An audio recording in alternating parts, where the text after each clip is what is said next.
Depuis un bon moment, l'on a pu observer que dans la ville océane et d'ailleurs dans la plupart des villes de notre pays, l'économie semble être au point mort les jours de prière et de fête de la communauté musulmane.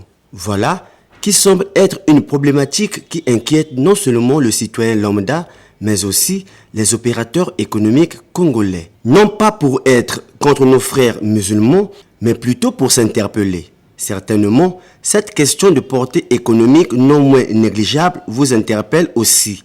Est-ce parce que le Congolais a l'ADN de la fonction publique ou mieux de la bureautique en lui? En tout cas, bien malin qui le dira. Que disent les opérateurs économiques congolais? Nous avons apostrophé un d'entre eux, voici sa compréhension. Dans le cadre de l'économie libérale, donc je disais tout à l'heure que le Congo a opté pour cette option. Et le Congo a ratifié les accords internationaux qui font que les étrangers peuvent venir s'installer dans notre pays et développer les activités de leur choix dans le cadre de l'économie libérale. Maintenant, il y a que je vous ai parlé de deux agents économiques importants en économie. Alors nous, les Congolais, avons beaucoup plus opté, ou tout au moins, sont beaucoup plus dynamiques dans la consommation.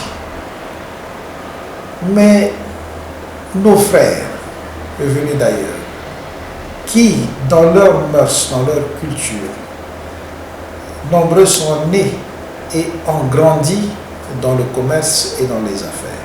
Voilà pourquoi ils sont un peu plus dynamiques que nous. Ils arrivent, ils trouvent qu'il y a un vide laissé par nous-mêmes. Ils s'y installent parce qu'ils n'ont pas le monopole du commerce. Mais ils sont tout simplement plus opérationnels, mieux organisés que nous en la matière. Et mieux informés aussi. Il faut qu'on se le dise. Donc, à partir de ce moment, qu'est-ce qu'ils font? Ils occupent toute la chaîne de distribution, de l'importation au stockage et jusqu'à la distribution dans les boutiques. Bon, c'est pas eux qui laissent, c'est nous-mêmes qui nous sommes retranchés jusqu'à ce que on se contente des miettes, c'est-à-dire du petit commerce au bord de la rue, dans les quartiers. Ils ne nous ont pas empêchés d'exercer le commerce. Ils ne nous ont pas empêchés d'importer. D'ailleurs, parmi nous, il y a ceux qui le font. Au plan culturel, ils sont musulmans. Or, notre pays est un pays laïque. Nous avons opté pour la liberté de conscience. Eux, ils sont musulmans. Et comme d'ailleurs chez nous, qui sommes beaucoup plus catholiques, nous avons la Noël, nous avons la Pâques, nous avons toutes nos fêtes religieuses.